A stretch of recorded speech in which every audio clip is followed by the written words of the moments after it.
Large कॅपमधले stable stock असलेले जबरदस्त mutual फंडने analysis केलेले स्टॉक. मोतीलाल ओसवाल हा फेमस आहे चांगलं स्टॉकचं ॲनालिसिस करण्यासाठी. ते स्लाइटली इन्व्हेस्टमेंट पर्पज पण ते स्विंगला वापरता येण्याजोगे स्टॉक ते घेतात. हे तुमच्या लक्षात राहू द्या. प्रत्येक म्युच्युअल फंड हाऊसचं काहीतरी एक खासियत असते. कोटक घेतं विकतं स्विंगसाठी फेमस. हे क्वांट ले दे लेन देनसाठी क्वांट फेमस. आणि हे इन्व्हेस्टमेंट पर्पजच हात टाकतात, मिळेल तिथे स्विंग मारतात. त्यामुळे ना यांच्या स्टॉकला एक वेगळं ग्लेझिंग आहे, खूप मोठं महत्त्व आहे. याच्या आधी आपण एक म्युच्युअल फंड ॲनालिसिस केला. क्रम चुकत असेल तरी मी तुम्हाला त्याची आठवण करून देतो. क्रम काही येऊ शकतो. पराग पारिखचा फ्लेक्सी कॅप ॲनालिसिस केला. त्याच्यातले स्टॉक आणि याच्यातले स्टॉक याच्यातलं साम्य आणि भिन्नता ह्या दोन्ही गोष्टी मी तुम्हाला सांगतो. HDFC बँक लिमिटेड हा स्टॉक पराग पारिखकडे फ्लेक्सी कॅपकडे सुद्धा होता. हा आपल्या मोतीलालच्या लार्ज कॅपकडे सुद्धा आहे. अजून पुढे येणार आहे ना त्यात सुद्धा हाच आहे. ICICI बँक त्याच्यात पण होता, याच्यात पण आहे. कोटक आहे याच्यात, कोटक नाही आहे याच्यामध्ये. ओके, त्यांच्याकडे कोटक सुद्धा होता. HDFC, ICICI bank. इन्फोसिस त्यांच्याकडे म्हणजे पहिल्या टॉप 10 मध्ये नव्हता. रिलायन्स त्यांच्याकडे पहिल्या 10 मध्ये पराग पारिखच्या फ्लेक्सी कॅपकडे नव्हता. भारती एअरटेल त्यांच्याकडे सुद्धा होता. स्टेट बँक ऑफ इंडिया याच्यात आहे, त्यांच्याकडे स्टेट बँक नव्हता. L&T त्यांच्याकडे नव्हता, हा लार्ज कॅप मोतीलालमध्ये आहे. टाटा कन्सल्टन्सी सर्व्हिसेस म्हणजे TCS यांच्याकडे आहे, त्यांच्याकडे नव्हता. महिंद्रा ह्यातही आहे, त्यातही आहे. ITC लिमिटेड यातही आहे, त्यातही आहे. मल्टिपल म्युच्युअल फंड्समध्ये कॉमन असलेले स्टॉक आपण हळूहळू पुढच्या लेक्चर नजीक आपण काढत जाऊ. बघा, HDFC, ICICI बँक कॉमन असलेले 2 स्टॉक निघाले. त्याच्या खाली भारती एअरटेल कॉमन असलेला 3रा स्टॉक निघाला. ITC लिमिटेड, महिंद्रा हे 5 स्टॉक्स आहेत जे यांच्याकडे सुद्धा आहेत आणि ते पराग पारिख फ्लेक्सी कॅपकडे सुद्धा आहेत. तर लार्ज कॅपमधले असे स्टॉक जे फ्लेक्सी कॅपमध्ये आहेत असं आपण इथे कॉमन काढलेलं आहे. पण हे 5 स्टॉक्स आहेत ना, खरं सांगू, या 5 स्टॉकचाच एखादा पोर्टफोलिओ तुम्ही स्विंग मारत राहिलात, याच्या डिपला हा घेतला, त्याच्या डिपला तो घेतला, याच्या टॉपला हा विकला, त्याच्या टॉपला हा विकला, परत डिपला हा घेतला, तो घेतला, असे जरी खेळ करत बसलात ना, आकड्यांचे खेळ म्हणतोय. P रेशो खड्ड्यात घाला, D रेशो खड्ड्यात घाला, OPM जाऊ द्या, सगळे रेशो बिशो ROE ROI सगळे खड्ड्यात जाऊ द्या. फक्त किमती बघून जरी हे 5 स्टॉक ना तुम्ही वर खाली करत राहिलात तरी 2 लाखावरती तुमचं आयुष्य निवांत जाऊ शकतं. याची कृपया नोंद घ्यावी. निवांतचा अर्थ घरातलं राशन पाणी, मोबाईलचा रिचार्ज आणि कदाचित तुमच्या रोजच्या गाडीच्या रुटीनमध्ये लागणारं गाडीचं तेल म्हणजेच फ्युएल जे काय असेल ते. हे 10-12 हजार रुपये तुम्ही असे कमवू शकता सुज्ञपणे जर का तुम्ही हे स्टॉक अजून मी काही भर घालतो यांना जर का तुम्ही स्विंग करत बसलात तर.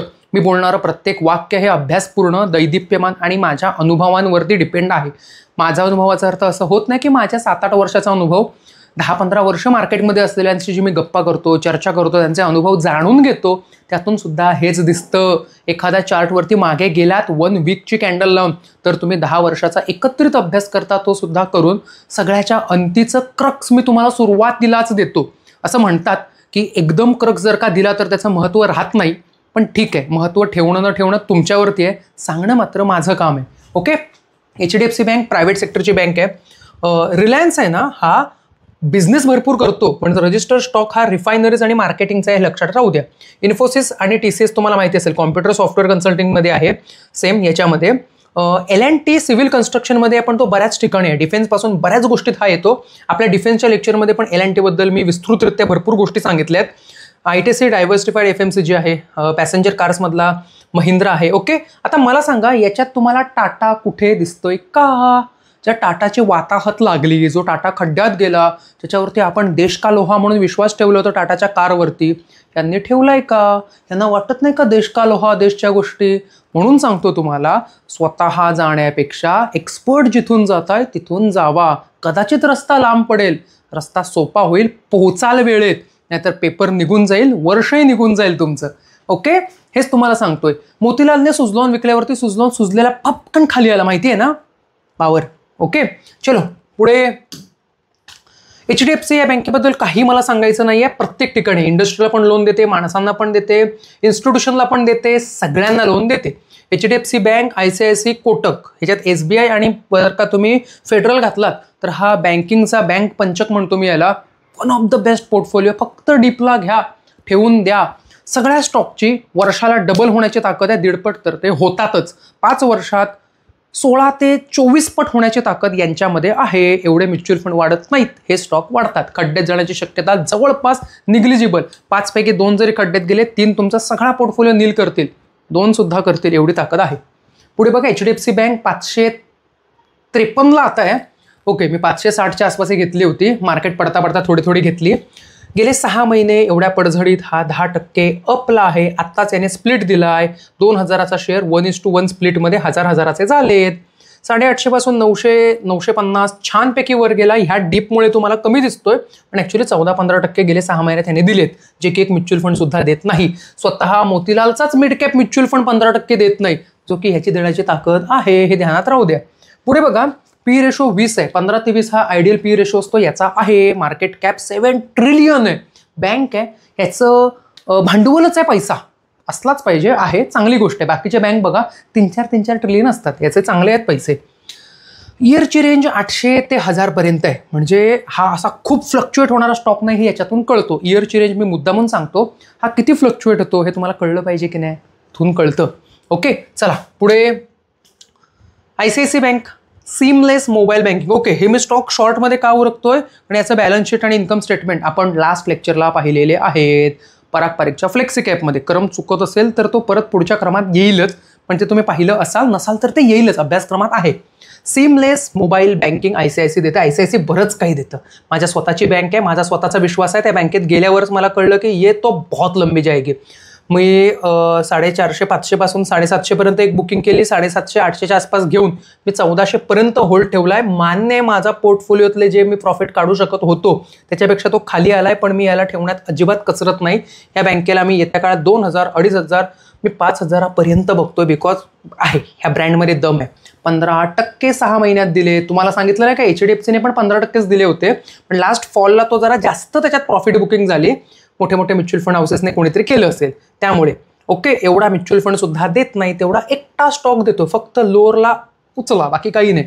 P ratio 18, quite attractive P ratio. 15 ते 20ला छान पी रेशो म्हणतात, त्यात तो आहे. इयरची रेंज हा साधारण 1180 पासून 1500 पर्यंत आहे. खूप फ्लक्च्युएट नाही आहे, पण स्विंगसाठी छान संधी मिळते. इन्व्हेस्टमेंट स्विंगसाठी करायची, ॲट द सेन्स काय, मी स्टॉक घेतला होता इन्व्हेस्टमेंटला, पण अब मेरे को पैसा चाहिए, मैं इसको बेच दूंगा. संधी परत मिळेलच ना, एवढा तो फ्लक्च्युएट होतो, हे लक्षात राहू द्या. कागद पेन घ्या, नोट करा. Reliance, growth is life, absolutely मानलंच पाहिजे. आता ना, हा माझा पर्सनल बायस ओपिनियन म्हणाल किंवा काही म्हणाल, खूप जास्त रिलायन्सच्या शेअरवरती माझा भरोसा नाही. रिलायन्सच्या बिझनेसवर माझा पूर्ण भरोसा आहे. शेअरवर, त्याच्या ऑप्शन्सच्या ट्रेडिंगवरती, इन्व्हेस्टमेंटमध्ये, हा पोर्टफोलिओवरती आम्ही घेऊन ठेवला आहे, पण ह्याच्यात खूप स्विंग करायच्या नादाला लागत नाही. मी बांधलेली गणितं आणि ह्याचा चाललेला रोख, ह्या दोघांमध्ये साधर्म्य आढळत नाही. कदाचित मॅन्युप्युलेट होत असेल, कदाचित मलाच त्याचं मॅनेजमेंट जमत नसेल, जे असेल ते तुम्ही समजून घ्या, एवढे तुम्ही सुज्ञ आहात. Okay, Reliance industries limited, growth is life. Growth यांची मुक्कार आहे. एनर्जी हंगरी इंडियन कंट्री आहे. जर भारतात काय चालणार असेल तर ते अन्नापेक्षा जास्त एनर्जी चालणार. एखाद वेळेस अन्न कमी उगेल, पण ते उगण्यासाठी एनर्जी लागेल. Electricity, light, mobile charging, transport, सगळ्यांसाठी लागते एनर्जी, ज्याच्यात हा काम करतो. खाली येणं अशक्य, वर जाणं पूर्ण शक्य. पैसा मरणाचा, गव्हर्नमेंट किशात, याच्या लग्नाला अख्खे पक्ष, विपक्ष, अपक्ष सगळे येतात. त्याच्या पलीकडे काय बोलणार आपण, अघोषित PM, CM, DM काही म्हटलं तरी चालेल, हाच आहे. ओके, एनर्जी हा बिझनेस आहे, खूप जास्त पडझडीमध्ये याला घ्यावा, लॉंग रुटिंगला ठेवून द्यावा, या पलीकडे मी तुम्हाला काही सांगत नाही. पेट्रोकेमिकल्स आहे, रिटेलमध्ये आहे, digital services, Jio, bio. Reliance foundation मोकार चॅरिटी करत असतं, ते सुद्धा चेहरा त्यांना मेंटेन करावा लागणार. 6 महिन्यामध्ये 12% दिले, जे की 12 नाही 15%च्या आसपासच आहेत, पण त्याने दिलेत. हा आहे 1356. लॉकडाऊनमध्ये जेव्हा याने स्वतःला पूर्ण नील डिक्लेअर केलं होतं की आमच्यावरती लोन नाही, आता त्याच काळात मी याला घेतलं होतं. याचा स्प्लिट पण मिळाला, याचा फायदा पण मिळाला याच्याकडून. मला जेवढं काढायचं तेवढं मी काढलं. माझ्याकडे हा पडीक आहे आता. हा 1200 पासून 1300-1400 मोकार पुढे गेला होता. अशी एखादी डीप मिळते ना मार्केटमध्ये मार्च एंडच्या आसपास, एप्रिलच्या आसपास, त्यावेळेला लगबगीने भावना घ्यायचं, जास्त विचार करायचा नाही. पैसा कुठूनही आणा, चोरून आणा, उचलून आणा, उपटून आणा, काही करून आणा, हा असलाच पाहिजे. HDFC, ICICI, रिलायन्स कडक. तुमच्या पुढच्या पिढीला तुम्ही काय देणार? ते म्हणणार पप्पा तुम्हाला दिसत होतं ना, आई तुला दिसत होतं ना, रिलायन्स बेस्ट आहे, एवढा मोठा आहे, मग तू त्याचे शेअर का नाही घेतलेस? त्याचं उत्तर तुम्ही काय देणार? नाही घेतले माझ्याकडे 3 शेअर आहेत. 3 शेअर? तेव्हा मोबाईलच आपल्याकडे 20-25 हजाराचा होता, 3 शेअर घेऊन काय केलं? ह्या प्रश्नाला सामोरं जायचंय हे तुमच्या डोक्यात राहू द्या. पुढच्या पिढीला तुम्हाला तोंड द्यायचंय, मलाही द्यायचंय, झक मारत घेतलेत, शुद्ध मराठीत सांगतो. ओके, पुढे बघा, पी रेशो 22-20च्या आसपास, थंब, बिग थंब, बाकी काही नाही आहे. ॲव्हरेज व्हॉल्यूम काय करायचं आहे मला? 18 ट्रिलियन मार्केट कॅप आहे. 18 trillion is not a joke, it's quite a good. Dividend सुद्धा देतोय 0.5%. त्याचा काय फायदा होईल मला माहित नाही. बघा ना, याचं इन्कम स्टेटमेंट अॅन्युअली बघा, इयर ऑन इयर, वर्षा टू वर्षामध्ये याचा रेव्हेन्यू 7% वाढलाय. ठीक आहे, रिलायन्स आहे 10% वाढणं अपेक्षित होतं, पण तो ज्या सेक्टरमध्ये आहे ना, इथे मागच्या 6 महिन्यामध्ये रेसेशन चालू होतं, ज्या तो सेक्टरमध्ये आहे, त्या गल्फ कंट्रीत लपडी प्रॉब्लेम चालू होती, त्यामुळे तो खाली आहे. आय एम रिअली सॉरी, पण मला ना हे लेक्चर खूप हार्ड टू हार्ड घ्यायचं आहे, म्हणून मी माझं बेसिक लँग्वेज बाहेर करतोय. जे माणसाचं स्वरूप असतं म्हणजे गप्पात्मक, ते उगीच फॉर्मली वगैरे मला जायचं नाही आहे. तुम्हाला हार्ड टचिंग गोष्टी द्यायच्या आहेत, यातून जे घेता येईल ते घ्या. ऑपरेटिंग एक्सपेन्सेस 9% वाढलेत, वाढणं साहजिक आहे. नेट इन्कम फक्त 0.4, हे ह्याच्याकडून अपेक्षित नाही. नेट प्रॉफिटचं मार्जिन पण कमी आलं आहे, अर्निंग पर शेअर कमी आलं आहे, त्यामुळे या शेअरला मी अजून पडताना बघू इच्छितो, किंवा एखादा मोठा म्युच्युअल फंड हाऊसेस असेल तर तो ह्या गोष्टी बघून कदाचित या स्टॉकला विकण्यावरती प्राधान्य देईल. प्रॉफिटमध्ये माझ्याकडे 4 स्टॉक आहेत, पकडा, एअरटेल आहेत, HDFC, ICICI आणि रिलायन्स. मी कोणाला विकावं बरं? ज्याच्या बिझनेसमध्ये उद्या घोळ होऊ शकतो पण आता तो प्रॉफिटमध्ये शेअर आहे असा विकायला मी प्राधान्य देईन. तोच आहे रिलायन्स. मूळ याची पडझड होते आणि बाकीचे आहेत ते मजबूत आहेत, बिझनेस पण मजबूत आहेत, प्रॉफिटमध्ये पण स्टॉक आहेत, कदाचित मी त्याला विकायला विलंब करेन. ह्या गोष्टी होतात हे लक्षात राहू द्या. ज्यांचा पी रेशो मोठा, वाढलेला, सुजलेला, त्यांना पटकन विकावं असं लोक म्हणतात. घरात 4 मुली आहेत, पैकी जिच्यावरती जास्त संशय येतो, गावठी भाषेत ज्याला लपडीखोर म्हणतात, तिचं पटकन लग्न लावलं जातं. ओ, मोठीचं ठेवून बारकीचं का लावलं? नाही, स्थळ आलं म्हणून लावलं, सापडली होती म्हणून लावलं. तसंच असतं, यांचं काहीतरी सापडतं म्हणून लवकर लावण्यात येतं. ज्यांना जास्तीत जास्त विकलं जातं, mutual fund houses profit book करतात जिथे, त्यांचं काहीतरी चालू असतं आतमध्ये, जे तुम्हाला दिसत नाही, मला दिसत नाही, पण त्यांना दिसतं. ज्याने बघितलेलं असतं तो घरी सांगतो, घरच्यांना माहिती असतं, वडिलांना ते आईला पण सांगत नाहीत. ते कार्यक्रम लावून टाकतात आणि गोष्टी मार्गी लावतात. शुद्ध मराठी भाषेत तुम्हाला शुद्ध उदाहरण दिलं.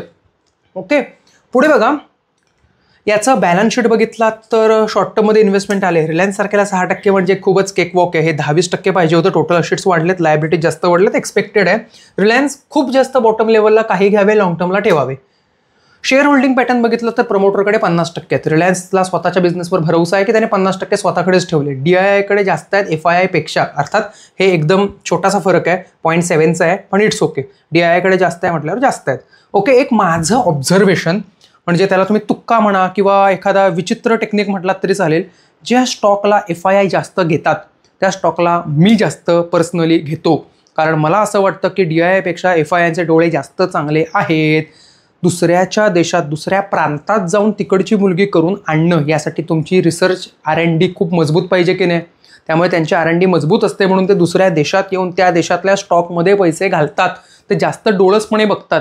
जवळच्या जवळ देणं घेणं असेल, नात्यात असेल तर लोक सकाळी सांगतात, संध्याकाळी करून पण आणतात, किंवा संध्याकाळी जा म्हणतात, उद्या बघू म्हणतात. ओके, शुद्ध गावठी भाषेत मी तुम्हाला सांगितलं why I am preferring FII over the DII and everything else. ह्या पब्लिकला तर मी विचारतच नाही, तुम्हीही विचारू नये. ही पब्लिक येडी असते आणि यांच्या इशाऱ्यावर नाचते, हे लक्षात राहू द्या. 10% वेड्यांचे पैसे, 90% वेड्यांचे पैसे 10% काढून घेतात. या खेळाचं नाव म्हणजे ऑप्शन ट्रेडिंग होय. त्याच पद्धतीने हे आहे. Okay, Infosys tech giant. Infosys बद्दल सांगावं तेवढं कमी. सुधा मूर्ती आणि नारायण मूर्ती यांचं असलेलं बौद्धिक अपत्य, जबरदस्त बँक आहे. इन्फोसिस अ top 100 global brand for 2025, achieve 34% brand value surge. Rank करतं हे among first top most 5% of most trusted brand in US. एकतर US देशातलं टॉप, त्याच्यातल्या टॉपच्या 5% ब्रँडमध्ये हा येतो. इन्फोसिस खरंच खूप भारी स्टॉक आहे. माझ्या फॅमिलीत बघायला गेलं ना तर माझ्या बहिणींचे, माझ्या 2 बहिणी होते ना, जेव्हा माझ्याकडे पैशाचा पण नव्हता, जेव्हा ते जॉबला लागलेले, ते मला वाटतं माझी बहीण हनीवेलला होती तेव्हा, साधारण ना तेव्हापासून ती पगारामध्ये 4 इन्फोसिसचे स्टॉक घ्यायची. एवढे स्टॉक झाले, हा स्टॉक पण डबल झाला, स्प्लिट दिली, परत काय काय बोनस बिनस दिला याने. लिटरली 2 BHKच्या ऐवजी 3 BHK घेण्या इतपत पैसे तुम्हाला हा स्टॉक देऊ शकतो, एवढं त्याचं पोटेन्शियल होतं. आता सध्या आहे ना, स्टॉक चांगला, बिझनेस चांगला, पण परिस्थिती खराब, या गोष्टीत हा अडकलाय. इन्फोसिस सध्या सुमार परफॉर्म करतोय बिकॉज ऑफ US मध्ये झालेले कांड, बाकीच्या सगळ्या गोष्टी. 59 कंट्रीजमध्ये आहे हा, 95 मध्ये सुद्धा जाईल उलट करून. 19.5 बिलियन टोटल रेव्हेन्यू याचा. ओके, रेव्हेन्यू छान आहे याचा, सांगावं तेवढं कमी इन्फोसिस बद्दल. टेक जायंट आहे, यांचं कॅपिटल सुद्धा बरंच मोठं आहे. AI BI प्रत्येक क्षेत्राचं R&D चालू आहे. पण सध्याची अवस्था खरंच खूप वाईट आहे. इन्फोसिस खाली येतोय. गेल्या 6 महिन्यामध्ये 1700 वरून 1600, 1500 खूपच खाली आला, लिटरली खूप खाली आला. कारण परिस्थिती खराब, स्टॉक चांगला, बिझनेस चांगला, पण परिस्थिती म्हणजे ह्याचा सगळा बिझनेस हा एक्सपोर्टवर आहे. US मध्ये हा सर्व्हिस एक्सपोर्ट करतो. USने जे रेस्ट्रिक्शन बंधनं लावल्यामुळे सध्या खराब चालू आहे परिस्थिती. P रेशो 22 आहे, खरंच ऑसम आहे. मार्केट कॅप 6 ट्रिलियनची आहे. 6 ट्रिलियन, इट्स जायंट यार. 6 ट्रिलियन साहजिक आहे, पण इयरची रेंज याची बघा ना, 1300 ते 2000, खूप वर खाली झालाय, खूप जास्त वर खाली झालाय हा. बघायला गेलात तर याचं income statement annually revenue year on year याचा फक्त 3% रेव्हेन्यू याचा वाढलाय, म्हणजे मागच्या वर्षीपेक्षा पुढच्या वर्षी फक्त 3%. ऑपरेटिंग एक्सपेन्सेस फक्त 2.25% पर्यंत वाढलेत. जास्त वाढणं गरजेचं आहे, कारण R&D AI मध्ये खूप जातोय, पण ऑपरेटिंग एक्सपेन्सेस याने कमी केले स्वतःचे, लोकांना काढून, भरपूर गोष्टी ब्रँच वगैरे बंद करून. नेट प्रॉफिट मार्जिन पण डाऊन झालंय, कारण परिस्थिती खराब चालू आहे. इन्व्हेस्टमेंट इथे आले, टोटल अशीट्स याच्या वाढल्या, टोटल लायबिलिटीज सुद्धा वाढल्यात, पण टोटल अशीट जास्त वाढलेत, चांगली गोष्ट आहे. DII कडेच हा खूप आहे, FII कडे जास्त नाही आहे. पुन्हा एकदा सांगतो, माझी स्वतःची पर्सनल ट्रिक आहे, जेव्हा FII कडे जास्त असतात सगळ्यांपेक्षा, DII पेक्षा, बाकीच्या प्रत्येकापेक्षा जर का FII कडे जास्त असतील तर तो स्टॉक मक्खन परफॉर्म करतो. ओके, पुढे बघितलं तर भारती एअरटेल, याच्याविषयी आपण परागपारिकच्या फ्लेक्सी कॅपमध्ये सुद्धा बोललो होतो. भारती एअरटेल हा मोनोपॉली असलेला स्टॉक आहे. What do mean by monopoly? Mobile कोणताही घ्या, सिम कार्ड जिओ, वोडाफोन आयडियाचं किंवा भारती एअरटेलचं, तुमच्याकडे जास्त पर्याय नाहीयेत. हा माझ्याकडे आहे, हा आता तुमचा डाटा सायन्समध्ये चाललाय, क्लाउड स्टोरेजमध्ये चाललाय, भरपूर गोष्टींकडे चाललाय. कम्युनिकेशनमध्ये असलेला स्टॉक आहे, खूप छान. 6 महिन्यात 20% ह्या म्युच्युअल फंड पेक्षा पण चांगले रिटर्न दिले त्याने. 1818ला गेलाय हा, मला आत्ता हा 1390चा आठवतोय. 1400, 1500, 1600 मी फक्त होल्ड ऑन ठेवला होता, खूप वर खाली झाला. स्विंगमध्ये खूप ऑपॉर्च्युनिटी होत्या लास्ट इयरमध्ये, गेल्या 6 महिन्यात. ह्या एकट्या स्टॉकवर जरी तुम्ही स्विंग करत बसला असता 40-50 हजार घेऊन जरी, तरी तुम्हाला सहज 5-5 हजार सहज काढता आले असते. ऑप्शन ट्रेडिंगपेक्षा जास्त पैसे तुम्हाला स्टॉकने तुम्हाला दिले असते, कारण याचं फ्युचर ब्राईट आहे. चुकून हायला बसली, काळजी करू नका. याचा कोणता पण हाय याचा पुढचा डीपच आहे, याचा कोणता पण हाय पुढच्या हायचा डीपच आहे, कोणता पण हाय पुढच्या हायचा डीपच आहे, एवढं लक्षात ठेवा. वरवरच चाललाय हा. मार्केट कॅप खूप जास्त मोठी आहे, 11 ट्रिलियन मार्केट कॅप आहे, ह्यूज आहे. कारण कम्युनिकेशन सेक्टर आहे, स्पेक्ट्रम विकत घ्यावे लागतात, इन्फ्रास्ट्रक्चर बांधावं लागतं आणि बरंच काही. स्टेट बँक ऑफ इंडिया, ज्या बँकेत जायला आपल्याला कसं तरी वाटतं, पण त्या बँकेत नोकरी लागल्यावर सगळ्यांनाच भारी वाटतं. SBI, देश की बँक, प्रधानमंत्री जनधन योजनेमध्ये तर हा रसातळ्यापर्यंत, मुळापर्यंत भारताच्या जाऊन पोहोचला. प्रत्येकाचं खातं या बँकेत निघालं आणि ह्या बँकेने प्रत्येकाला जोडलं. डायरेक्ट बेनिफिट ट्रान्सफरमध्ये माणसाला पैसे न देता त्याच्या अकाउंटमध्ये पैसे टाकणं, डिपार्टमेंटमध्ये पैसे न देता डायरेक्ट माणसाच्या खात्यामध्ये पैसे येणं, ह्या गोष्टी SBIने खरंच खूप भारी केल्यात. पर्सनल लोन, इन्व्हेस्टमेंट पासून, अगदी तुमच्या म्युच्युअल फंड पासून, लोन्स पासून, कार्ड, अगदी इंडस्ट्रियल लोन पासून सगळं SBI देतो. SBI गव्हर्नमेंटची कंपनी आहे, खूप मोठी लिगसी आहे याची. बघा ना, इथे सांगितलं SBI फॉर्च्यून 500ची कंपनी आहे. फॉर्च्यून एक मासिक आहे, त्याच्यामध्ये टॉपच्या 500 कंपनी असतात, त्यात SBI येते. ही खरंच खूप रेप्युटेड, रिस्पेक्टेड गोष्ट आहे. इंडिया मल्टीनॅशनल आहे, हे आहे 200 वर्षाची लिगसी आहे याला. ग्रेट, याच्यापेक्षा आणि काय पाहिजे तुम्हाला? बरेचसे ATM आहेत, भारतात आहे, जगभरात ही बँक आहे. इन्व्हेस्टर रिलेटेड काय सांगावं याच्याबद्दल? बघा ना, गेल्या 6 महिन्यात 16% वरती आले. लास्ट टाइम एक कांड झालं होतं, मला वाटतं हिंडियनवर काय कोणीतरी आहे ना, याला ओव्हर व्हॅल्यू म्हणून सांगितलं होतं. आम्हाला माहिती आहे, भाई तो चलेगा चाहे जो हो जाए. खूप डिपला 640-690ला आम्ही बरेचसे SBIचे स्टॉक घेतले होते. मला वाटतं वर्षाच्या सुरुवातला जान-फेबमध्येच आम्ही घेतले होते. खूप फायदा झाला. बघा ना, 700, 750, 800, 820, 830 पर्यंत हा गेला होता. 830, 840 सुद्धा मी याला बघितलंय. 830ला पण टच केलं होतं. हे काय इयर रेंज बघा ना, 680 ते 875. कारण मला 830च्या आसपास याला विकल्याचं आठवतं. मी 720च्या आसपास घेतलेले, ₹100 शेअर मागे मी काढले होते. पी रेशो 9 आहे, खूप भिकारडा पी आलाय. पण बँकांचं पी हे जनरली ना गव्हर्नमेंट बँका 9, 12, 13, 7 असेच आहेत. डिव्हिडंड सुद्धा हा 2% देतो. गव्हर्नमेंट स्टॉक आहे, डिव्हिडंड दिल्यामुळे जराशी याची ग्रोथ रेस्ट्रिक्टेड आहे, पण गव्हर्नमेंट स्टॉक आहे, ही त्याची खासियत आहे. 7.5 ट्रिलियन एवढे पैसे आहेत त्याच्याकडे. पण लक्षात ठेवा HDFC कडे याच्यापेक्षा जास्त पैसे आहेत SBI पेक्षा. इन्कम स्टेटमेंट सगळ्या गोष्टी वाढल्यात, पण थोड्या थोड्या. रेव्हेन्यू फक्त 4% वाढलाय, ऑपरेटिंग एक्सपेन्सेस पॉईंटमध्ये वाढलाय फक्त, पण नेट इन्कम 15% आहे. Big thumb for that. Okay, balance sheet बघायला गेलात तर शॉर्ट टर्म इन्व्हेस्टमेंट बँक आहे, वाढल्याच पाहिजेत. टोटल अशिट्स याच्या, आता बँकेचे अशिट्स आहे त्याचे लोन असतात, त्याच्या येणाऱ्या गोष्टी. लायबिलिटीज हे लोकांचे पैसे असतात जे त्यांना द्यावं लागतं. 8% आहे, पण अशिट्स मात्र जास्त आहे, 8.6%. NPA नॉन परफॉर्मिंग अशिट्स पण SBI ने बऱ्यापैकी कमी केलंय. पूर्वी खूप वरती नंबर असायचा NPA मध्ये, आता बराच खाली आलाय. तरी सुद्धा बँकात माझी ऑल टाइम फेवरेट HDFC, मग येणार ती ICICI, कोटक, SBI वगैरे नंतर येतील ज्या काय त्या. पुढे गेला तर शेअर होल्डिंग पॅटर्नमध्ये प्रोमोटर म्हणजे गव्हर्नमेंटकडे 50% पेक्षा जास्त शेअर आहेत हे असणं कंपल्सरी आहे, तरच त्याला गव्हर्नमेंटची बँक म्हणता येतं. परत DII कडे जास्त आहेत, FII कडे एवढे नाही आहेत. याच्याच बरोबर उलट HDFC कडे FII कडे मोकार शेअर आहेत, DII कडे एवढे नाही आहेत. ओके, पब्लिक म्हणजे आपण फक्त 7-8%, 7.5% पर्यंत येतो. L&T, देशाची प्रगती देशाच्या इन्फ्रास्ट्रक्चरवर ठळते. देशाचं इन्फ्रास्ट्रक्चर म्हणजे देशाचं स्ट्रक्चर, देशाचा साचा असतो. देशाला उभं करायला आधी साचा लागतो. रस्त्यापासून ब्रिजपर्यंत, टनलपासून बऱ्याचशा गोष्टींपर्यंत, अगदी एनर्जीपर्यंत L&T काम करतो. L&T डिफेन्समध्ये काम करतो, बऱ्याच ठिकाणी काम करतो. L&T leading the transition to green energy. जिथे ग्रीन शब्द आला लक्षात ठेवा इथे फ्युचर आलं. ओके, परत हिरवा लोगो लावला. बिझनेस हेवी इंजिनिअरिंग, हा ऍब्सोल्युटली, ह्याच्या एवढे हेवी इंजिनिअरिंग कोणच करत नाही. इंटिग्रेटेड रिपोर्ट्स, ओके, कुठे कुठे आहे बघा. बिल्डिंगमध्ये आहे, ट्रान्सपोर्टेशन इन्फ्रास्ट्रक्चर करण्यात आहे, हेवी सिव्हिल इन्फ्रास्ट्रक्चरमध्ये, हेवी वॉटर इफ्लुएंट म्हणजे STP सारख्या सिस्टम्समध्ये आहे, रिन्युएबलमध्ये आहे, process plant, nuclear power plant. हा याचा खरंच खूप भारी मुद्दा आहे. L&T हा असा झपकन वाढणारा शेअर नाहीये, स्लो, सस्टेनेबल आणि छान ग्रोथ करणारा शेअर आहे. लिटरली लॉंग टर्मचा शेअर आहे, लिटरली. किंवा हेवी क्वांटिटीवरती, हेवी पैशावरती तुम्हाला एखादा स्विंग मारायचं तर त्यासाठी हा क्वाईट अ स्टेबल स्टॉक. खूप बॉटमला घेऊन ठेवायचा आणि वर येताना हळूच कधीतरी एक्झिट घ्यायची, असं तुम्ही याच्यावरती करू शकता. स्टेबल आहे तेवढाच हा.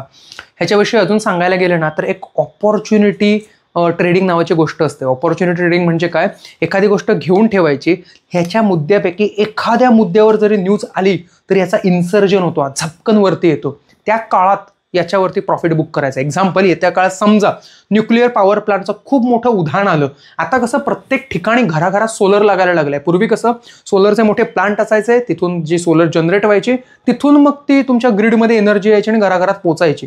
आता प्रत्येक घरात सोलर गेलं. असंच आहे ना, हे न्यूक्लिअर पॉवर प्लांट काही मोजक्या ठिकाणी आहेत गव्हर्नमेंटकडे, ते वेल डिस्ट्रीब्युटेड होऊन राज्यात 2-3 ठिकाणी असं जेव्हा चालू होतील तेव्हा L&Tला मोकार कामं मिळणार, मोकार कन्स्ट्रक्शन करता येणार. कारण याच्यावर ट्रस्टेड कोण नाहीच आहे. हायड्रॉलिक्स पासून हायड्रोकार्बन पर्यंत हा आहे, फायनान्स आहे, कन्स्ट्रक्शन. L&T सगळीकडे आहे, सोडा याचं नावच बाकी आहे. बघा ना, सेमीकंडक्टरमध्ये पण आहे L&T. ह्याच्यापेक्षा आणि काय पाहिजे तुम्हाला. L&Tचा स्टॉक 13% वाढलाय, लिटरली 15% पाहिजे आता जराशी फॉल झाली याची म्हणून.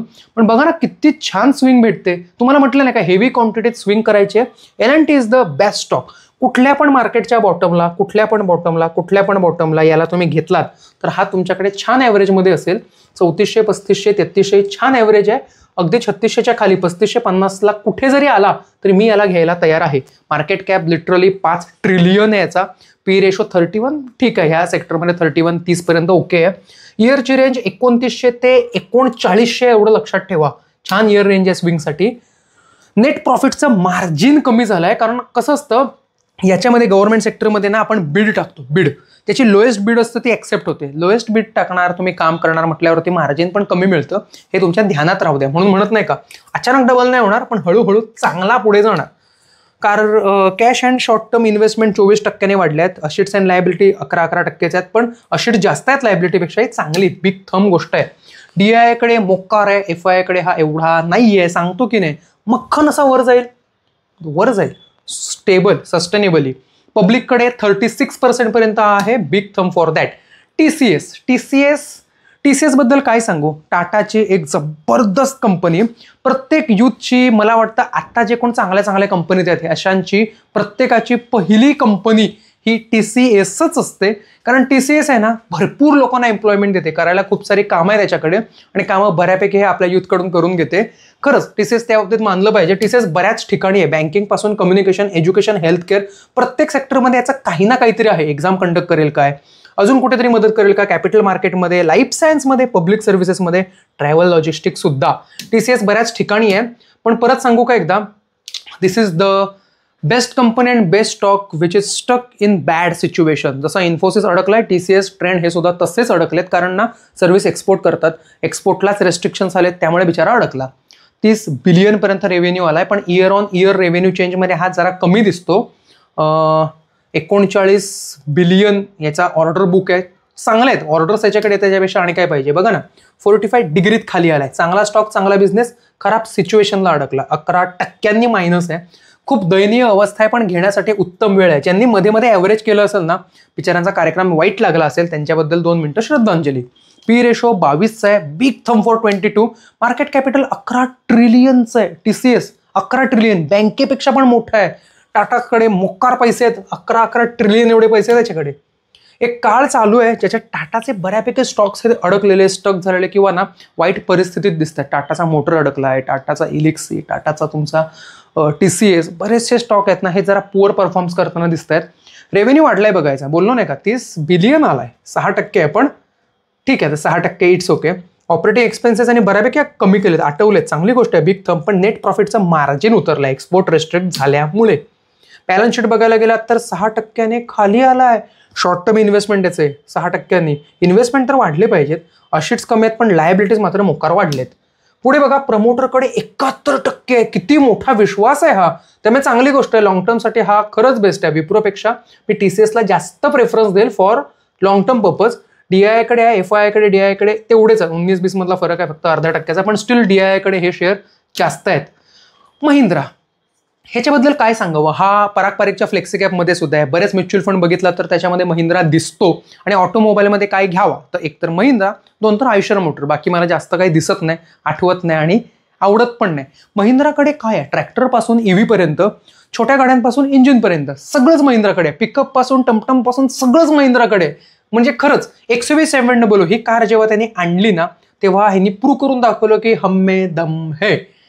ओके, हा पण एक्सप्लेन केला ऑलरेडी, स्टील तुम्हाला पुन्हा एकदा सांगतो. 3200ला आता आहे. माझ्या आयुष्यातले पैसे डबल ह्याने लास्ट इयरमध्ये ज्यांनी केले, रेक, PFC, वेदांता, त्याबरोबर महिंद्रा पण आहे, याने माझे पैसे डबल केले. हा 1800वरून डायरेक्ट 3000च्या आसपास आला होता, 2800च्या आसपास समथिंग, लिटरली डबलच्या आसपास आला होता. 6 महिन्यात याने 23% रिटर्न दिले. याच्यापेक्षा आणि काय पाहिजे, 2600, 2800, 3000, 3200, यापेक्षा आणि काय पाहिजे. पडत्या मार्केटमध्ये पण जास्त पडला नाहीये हा. P रेशो 26 आहे, ऑटोमोबाईलच्या दृष्टीने 26 हा P रेशो छान आहे. 15 ते 25 ओके असतो, 26 is great. Market cap literally 4.25 trillion आहे, चांगली गोष्ट आहे, पैसा आहे तो, तरक्की आहे, बरकत आहे. इयरची रेंज 2400 ते 3400, 1000ची रेंज आहे. स्विंगसाठी खरंच खूप छान आहे. इन्व्हेस्टमेंट आणि स्विंग दोन्ही गोष्टीला कामाला येतो. ह्याच्यात परफेक्ट मोतीलालचा DNA आहे. ITC FMCGतला बादशाह, प्रत्येक सेक्टरमध्ये आहे. फास्ट मुव्हिंग कन्झ्युमेबल गुड्स, सिगरेट पासून तुमच्या पुस्तकापर्यंत, सनफिस्टच्या इप्पी नूडल्स पासून ते तुमच्या हेअर केअरपर्यंत सगळीकडे ITC मात्र आहेच. प्रीमियम प्रोडक्ट्स पण ITCचे आहेत, हॉटेलपासून पण बऱ्याच गोष्टी आहेत. ITC फक्त 3-4% वाढल्या, याची खासियतच आहे, जास्त पडत नाही, जास्त वाढत नाही. मंदिरासारखी रचना झाली, खूप वर गेला होता, पण वाईट आहे. ज्याने 430-420ला घेतला असेल ते आता निगेटिव्ह बघत असतील. P रेशो 14 आहे, लाईनीवरती P रेशो आलाय, पण हा बराच कमी P रेशो आहे. ॲव्हरेज व्हॉल्यूम नाही, ॲव्हरेज मार्केट कॅप लिटरली 5 ट्रिलियनचं आहे. भयानक पैसा ITCकडे आहे. डिव्हिडंड सुद्धा तो 3.5% येतो. Big thumb for that. इयरची रेंज 390 ते 530 पर्यंत आहे. So that's it. आपण लार्ज कॅप बघितलं. येत्या लेक्चरमध्ये आपण मोतीलाल ओसवालचा मिड कॅप बघू. That is a revolutionary thing. Mid कॅपच्या बऱ्याच खासियत आहेत, लिमिटेशन कमी, खासियत जास्त आहेत. Okay, so large cap stable गोष्टी, इन्व्हेस्टमेंट पर्पज घ्यायच्या, वाटल्या तर मध्ये स्विंगमध्ये बुक करून द्यायचे. ह्या गोष्टी तुम्ही लार्ज कॅपमध्ये करू शकता. स्टेबल इन्कम पाहिजे, नोकरी सोडून मी घरी बसून काय करू, 5 लाखाचा large captcha portfolio, that's it. खूप डाऊनला घेत राहायचे आणि मध्ये मध्ये मध्ये जसे जसे जे ब्रेकआउट देतील तसे तसे त्यांना विकत राहायचे. परत मार्केट पडलं तेच स्टॉक डीपला घ्यायचे, काही पैसे वापरायचे, व्याजवरचं वापरायचं, मुद्दल परत घालत राहायचं. हेच काम केलात तरी छानपैकी पैसे कमवता येतात. ही गोष्ट लार्ज कॅपवरून होते. तुम्हाला मी साम्य दाखवलं. काही स्टॉक सांगितले जसं की ITC कॉमन आहे, महिंद्रा कॉमन आहे, तुमचं ICICI कॉमन आहे, HDFC कॉमन आहे आणि एवढे तरी कॉमन लक्षात ठेवा. जे सगळ्या पोर्टफोलिओत कॉमन आहेत त्यांना हायली अंडरलाईन करा. ते तुमच्या पोर्टफोलिओत असतील याची खबरदारी आणि काळजी घ्या.